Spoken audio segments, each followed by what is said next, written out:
Non, Mathieu. Ah si, mais aujourd'hui, oui. Et alors c'est beau. Les cheveux bien rasés, la barbe nickel. C'est dommage pour les poils de nez, mais... Bienvenue dans ce Vulga Wild. Bien le bonjour, j'espère que vous allez bien. Salut Clément. Salut Mathieu, salut tout le monde. Tu pètes la forme. J'ai effectivement la forme, merci. Grâce au super croissant que tu m'as fait tout à l'heure, au petit fromage fondu là. Je crois que malheureusement pour les gens qui t'entourent, tu pètes trop la forme en général. D'accord. C'est-à-dire qu'en fait il est infernal, il arrête pas. Il m'attrape, il me touche, il me fait des trucs, c'est vraiment bizarre ici. Oh, je te touche là. Alors aujourd'hui on va parler de quoi? Je suis sûr que vous le savez, si Clément est là, c'est pas pour rien.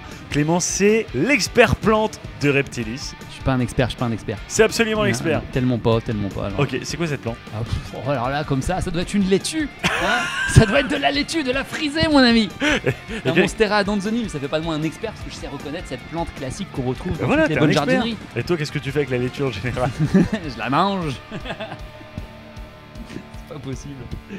Donc non, je suis pas là en qualité d'expert, je suis là en qualité d'amateur de plantes et terrariophile. C'est pour ça que tu m'as fait venir, c'est parce que tu voulais parler des plantes en terrariophilie et que t'avais pas mieux que moi sous la main. Aujourd'hui, viens débuter avec les plantes. Allez, c'est parti.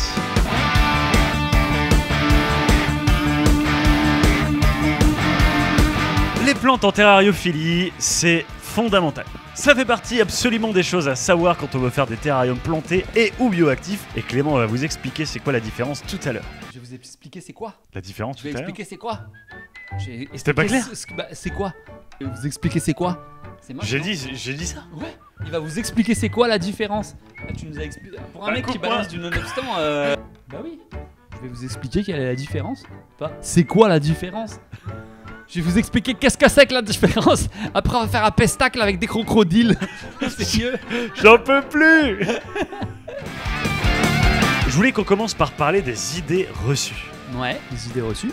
Qu'est-ce que tu peux me dire là-dessus? Les idées reçues, alors souvent j'entends ouais, si je mets des plantes, ça va amener des parasites sur mes animaux. Ouais. Tu l'as déjà entendu ça? Ouais, j'ai déjà entendu ça. Donc évidemment que non, c'est faux. À moins qu'il y a une possibilité, c'est-à-dire que s'il y a une plante dans un terrarium qui contient un animal parasité, tu prends cette plante, il y a un petit peu de terre, tu la mets dans un autre terrarium, oui, là ça peut amener des parasites. Mais si tu prends une plante d'une jardinerie ou dans ton magasin de terrariophilie préféré, Reptilis Shop à Bayeul, les plantes sont pas avec des animaux et les parasites ne vivent pas sur les plantes parce qu'ils se nourrissent d'animaux, ils en ont besoin pour vivre. Donc techniquement, une plante a très peu de risque d'apporter des parasites. Mais de toute façon, là, pour reprendre ton anecdote, si t'as un animal parasité, est-ce que c'est judicieux d'aller attraper un élément de son terrarium pour le mettre dans un autre terrarium? Donc on est d'accord, les plantes, ça n'amène aucun parasite et ça va pas non plus entretenir le fait qu'il y en ait davantage. Non, éventuellement, ça peut ramener des nuisibles, les cochenilles, les limaces, les pucerons, ce genre de choses, mais rien qui va vraiment embêter tes animaux. Et alors, pour le mec qui dit jamais rien, on dit que c'est une plante verte. Celle-là, je la garde. C'est chaud. Et alors les plantes, alors là je suis vraiment bien placé pour parler parce que vous imaginez même pas à quel point je galère avec les plantes. Moi toutes mes plantes elles meurent. Et pourtant, est-ce qu'on peut dire Clément que avoir des terrariums plantés, allez, tout simplement, est-ce que entretenir des plantes c'est difficile? C'est pas spécialement difficile s'il y a les bonnes conditions et que les bonnes espèces sont choisies et sont mises à des coins stratégiques. Tu vois, c'est-à-dire que, mettons, on va prendre un exemple bête. Si tu as un terrarium pour Gonocéphalus tropical avec une cascade et que tu t'entêtes à y planter des cactus et des plantes grasses, évidemment que ça va pas le faire. C'est des plantes qui ont besoin de sécheresse entre les arrosages, donc là ça n'irait pas. Si à l'inverse on choisit d'y installer la plante dont tu parlais tout à l'heure, le Monstera Adanzoni, dans un coin qui est très humide, bah là au contraire lui va bien s'y plaire. Donc c'est pas difficile dès l'instant qu'on sait quelle espèce va où, dans quel terrarium, dans quelles conditions. En gros, faites vos recherches avant de vous lancer. Les plantes, il y en a pour tout le monde, à la fois pour les expérimenter, mais il y en a un tas pour les débutants, typiquement. Alors, la plante pour débutants, par excellence, on va parler du pothos. Exactement, le pothos. Donc techniquement, effectivement, le pothos, pour moi, c'est la plante de base en terrariophilie parce qu'elle est increvable. Elle peut tolérer des longues périodes de sécheresse, elle peut tolérer une immersion complète dans l'eau, on peut même y couper une tige, la faire tremper dans un aquarium, des racines vont apparaître et la rebouturer derrière. Donc pour moi, vraiment, la plante la plus simple, c'est le pothos. En numéro 2, si je devais en nommer une, ce serait le Ficus pumila, le figuier rampant de son nom vernaculaire. Le figuier rampant, il a l'avantage vraiment de faire un petit peu comme le pothos, c'est de remplir ton terrarium. Il va courir le long du sol. Si tu as des parois en liège, il va grimper sur le liège. Si tu as éventuellement des blocs de tourbe solides qui sont collés aux parois ou éventuellement du xaxim, donc des éponges végétales, ça va encore dynamiser la pousse de cette plante, ça va vraiment bien pousser dans le terrarium.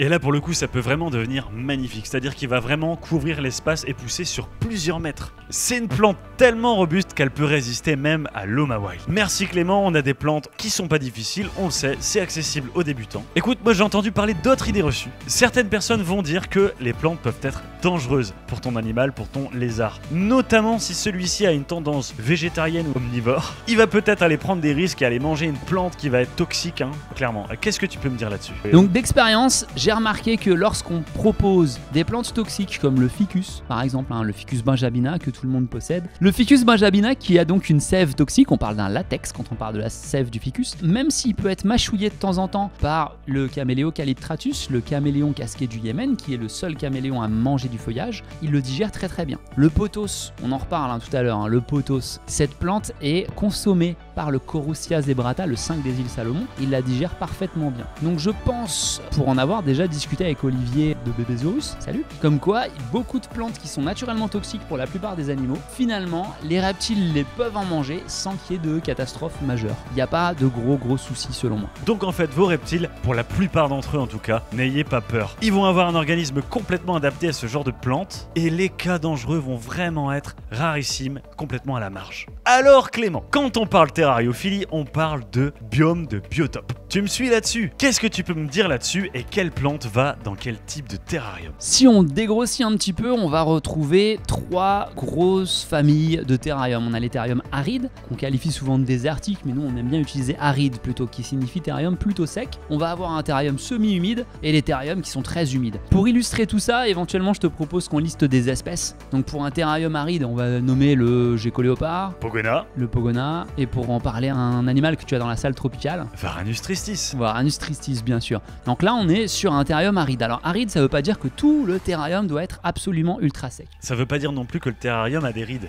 Donc le type de plante à utiliser dans ces terrariums, déjà moi ce que je recommande c'est de garder les plantes en pot. Lorsqu'on garde la plante en pot, mettons qu'on parle de une sansèvre, la langue de belle-mère, que tu peux mettre dans ton terrarium aride, qui ne va pas être trop endommagée par tes animaux de par sa structure, on va la garder dans un pot parce que même si la plante aime les terrariums secs, elle aime la sécheresse, elle a quand même besoin d'avoir un minimum d'hydratation. Donc en gardant le pot, ça permet que lorsqu'on l'arrose, l'eau reste un petit peu au niveau du pot et qu'elle ne se diffuse pas dans tout le substrat. C'est la même chose pour un aloe vera, c'est la même chose pour des plantes grasses, ce genre de choses. On appelle ces plantes les succulents. Là on va parler du terrarium le plus pratiqué, le plus omniprésent dans les terrariums plantés, le terrarium semi-humide. Exactement. Semi-humide. Alors comme son nom l'indique, on va pas être sur quelque chose qui va être humide tout le temps, mais on va avoir des pics d'humidité qui sèchent et qui remontent dans l'humidité et encore, on fait une sorte de cascade et d'ascenseur d'humidité dans ton terrarium. C'est le fameux terrarium où on pulvérise peut-être une fois dans la journée, peut-être 3-4 fois dans la semaine selon les environnements. Si on devait donc mettre ça un petit peu en lumière,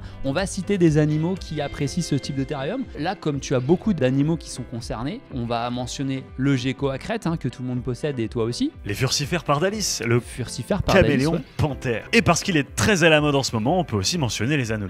Les anolis également, ouais, tout à fait. En fait, là on va parler des terrariums qu'on conseille pour la plupart des espèces dites tropicales humides. Pour ces fameux milieux tropicaux humides, Clément, cite-moi quand même quelques plantes. Le pothos, ça marche. Le ficus pumila, ça marche. On a des beaux exemples de Pélionia, de philodendron. Il y a beaucoup de bégonias qui apprécient aussi ce genre d'endroit. Un ficus pumila, du monstera, danzoni, les calathea, les broméliacées, évidemment. Toutes ces plantes-là ont tout à fait leur place dans un terrarium semi-humide. On va y retrouver aussi pas mal de plantes, et là je sors une nouvelle notion, des plantes épiphytes.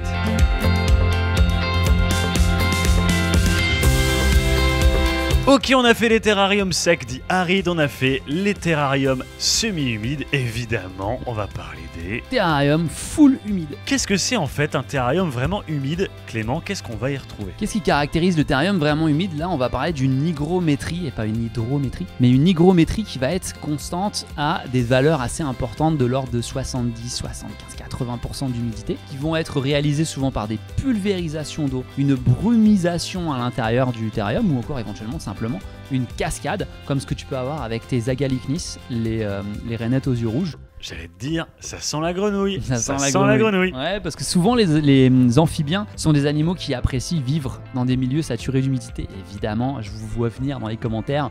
Ouais, non, mais il y en a qui vivent dans des milieux secs. Oui, ok. Mais en terrariophilie, on a souvent des animaux comme ça. Bon Clément, alors du coup dans ces terrariums humides au final, tu parles d'amphibiens, t'as parlé d'Agalicnis calidrias, les fameuses rainettes aux yeux rouges. On va retrouver aussi du serpent. On va retrouver des serpents, ouais, bien sûr.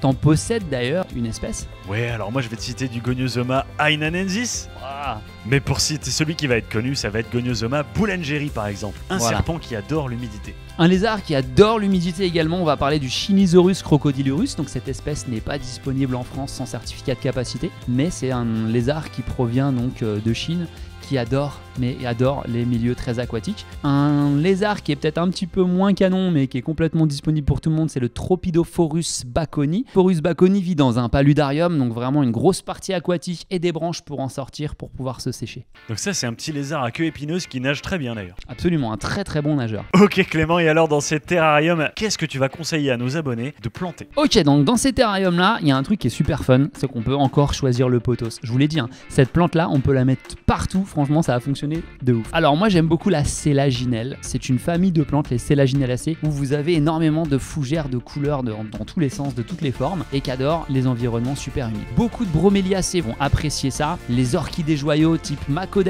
on va pouvoir aussi rajouter les Monstera obliqua Pérou, alors ça sublime, Monstera adonzoni ça marche aussi. La plupart des plantes en fait qui vivent en milieu semi-humide vont supporter les terras très humides. Mais si on doit faire aussi une liste de plantes qui ne peuvent vivre que là-dedans, je parlerai éventuellement des Anubia, qui ont besoin d'avoir les pieds dans l'eau et le feuillage à l'extérieur, même s'ils peuvent vivre aussi complètement immergés. On va pouvoir aussi rajouter tout ce qui est Microsorium, les fougères de Java. Bucephalandra, là c'est Bucephalandra, immergé, c'est- semi-immergé. Ouais, complètement. C'est des plantes épiphytes qui vivent dans des petits cours d'eau en Indonésie, tout ça. Donc là, franchement, c'est tout à fait adapté. Et bien sûr, la plupart des mousses. Les mousses ont un gros besoin d'humidité. Donc, dans un terrarium très humide, des mousses super. Les fameuses Labisia qui sont super en vogue. Le bégonia amphioxus qui est très beau, qui va vraiment apprécier d'être dans un environnement très humide. Et également, on va parler de beaucoup d'anthurium, des orchidées qui apprécient énormément l'humidité. Alors là, on vous a parlé des différents types de milieux dans lesquels planter vos plantes et quelles plantes y planter. Mais Clément, en fait, les plantes, on les plante dans quoi? Alors il y a plein de substrats qui sont disponibles pour faire pousser les plantes. On pense au terreau. Le terreau c'est pas toujours le meilleur choix, comme par exemple si tu as des plantes près d'une cascade, le terreau en fait va énormément enrichir l'eau, tu vas avoir des algues dans tous les sens, ça va être immonde. Donc il vaut mieux utiliser de la sphaigne. Et dans ces cas-là, on va de temps en temps rajouter un petit engrais liquide bien localisé pour tes plantes qui vivent en sphaigne pour garder ton eau vraiment propre. Je vous l'ai déjà dit dans plein de vidéos, la sphaigne c'est un fondement en terrariophilie. C'est fondamental. La sphaigne en fait c'est une mousse qu'on utilise absolument partout. On s'en sert aussi pour construire les substrats, pour créer des zones de rétention d'eau. C'est extrêmement efficace pour développer les racines parce que la sphaigne en fait c'est un composant très pauvre. C'est tellement pauvre que les racines elles vont y pousser pour développer leur surface de contact et aller absorber un maximum d'éléments nutritifs. Bref, la sphaigne incontournable, achetez ça. La sphaigne elle va servir aussi pour vos plantes suspendues. Toutes les plantes ne se plantent pas dans le sol, le cas des plantes épiphytes qui vont donc s'accrocher à un support, la plupart du temps une branche, un tronc, ce genre de choses. En terrariophilie, on n'est pas dans la nature, donc pour favoriser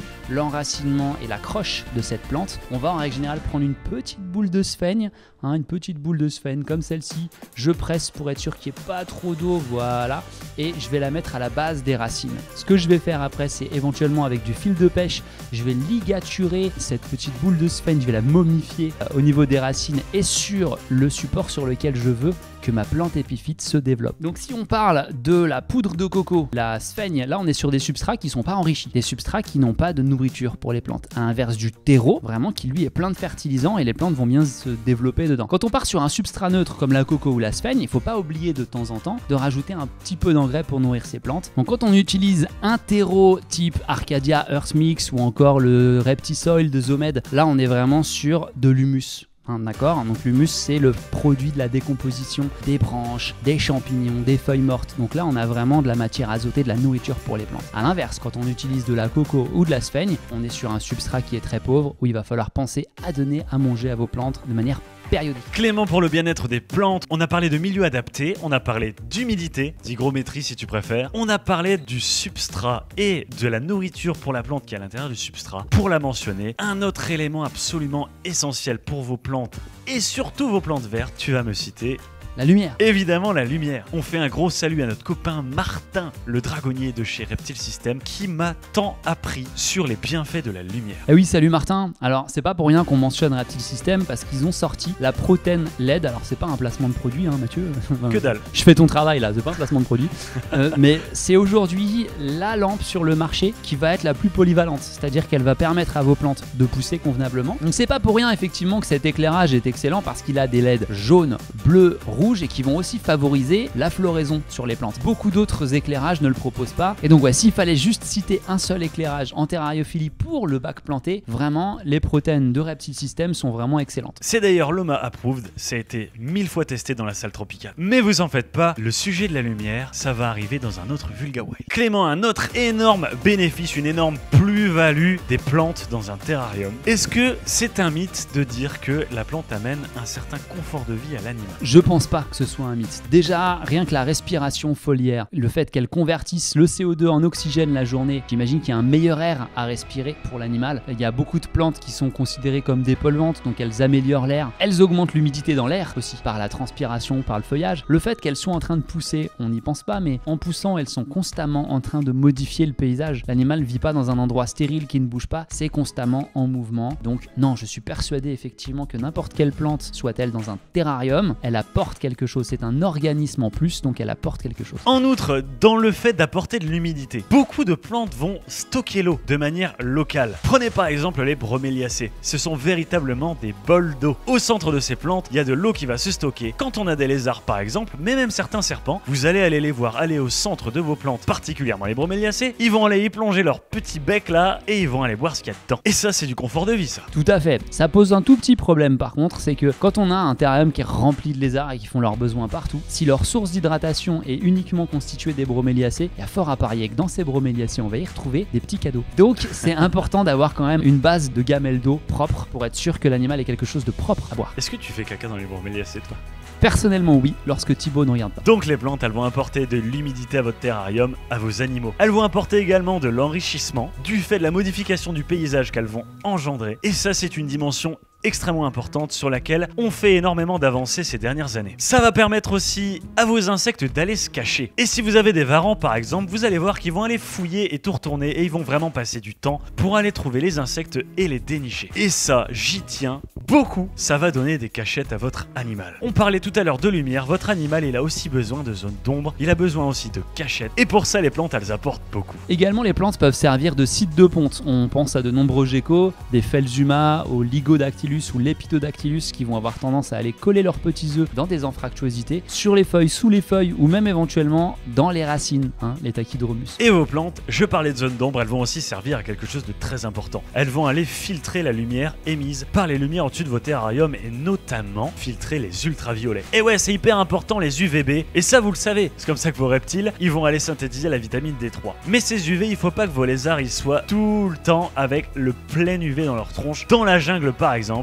vous pouvez aller voir que les rayons du soleil sont absolument filtrés. Et ils sont filtrés par quoi? Pas par le filtre à café de mamie. Ils sont filtrés par les feuilles des arbres et les nombreuses plantes que vous allez trouver dans les forêts tropicales. Également, le feuillage des plantes va servir à refléter la lumière et les UV font partie de la lumière. Donc on va avoir, grâce au feuillage des plantes, on va retrouver du coup plusieurs zones de Ferguson disséminées dans un terrarium correctement planté qui va augmenter le gradient des UV disponibles pour votre animal. Donc plus de choix pour l'animal, c'est toujours mieux. Les zones de Ferguson au passage, c'est ce qui définit, ce qui caractérise l'intensité et la concentration des UVB. Et alors ça, c'est une des principales raisons pour lesquelles je m'emmerde à aller planter des plantes dans tous mes terrariums et à galérer à les entretenir parce que je suis vraiment pas doué, c'est l'esthétisme. Dans la terrariophilie, c'est quand même un immense plaisir d'avoir des beaux terrariums. Quelque chose qui soit un vrai jardin entouré de verre, c'est quand même beaucoup plus ragoûtant que quelque chose de complètement plastique et stérile. Bah clairement, si on a un terrarium qui est beau à regarder, on va avoir envie d'interagir avec, on va avoir envie d'y retourner. Et ça, je veux dire, les plantes, moi je le vois dans ma passion, ça me permet de revenir régulièrement sur mes terrariums. Ça fait quelques mois qu'ils sont pareils, je me rachète une plante, je le mets dedans,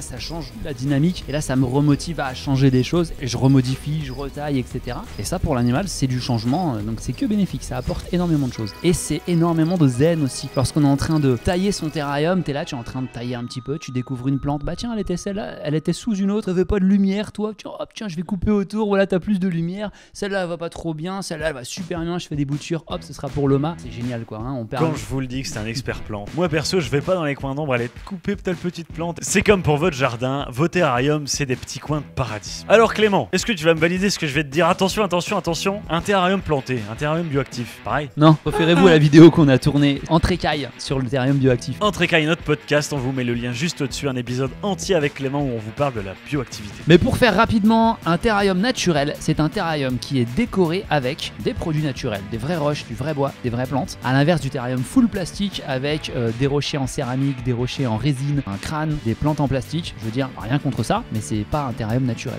Le terrarium naturel, des plantes naturelles, des roches naturelles, du bois naturel. Le terrarium bioactif, on retrouve tout ça, mais on va avoir également une microfaune qui va vivre dans le substrat du terrarium, qui sera naturellement un peu plus profond, et qui va participer à décomposer la matière organique. Je pense au reste de nourriture, les mus des animaux qui ont été abandonnés, ou éventuellement une partie des déjections, parce qu'on retire quand même les crottes, attention. En gros, c'est ça, si ça vous intéresse davantage, le podcast. On arrive au bout de ce Vulga Wild et franchement il y a déjà pas mal de données. On vous a fourni les bases et merci à toi Clément, l'expert plante. Avec plaisir, l'expert de YouTube, Mathieu Loma. Pour vous aider à bien débuter avec les plantes dans votre terrariophilie. Sur ce, on vous dit à la semaine prochaine, mais surtout, force à vous.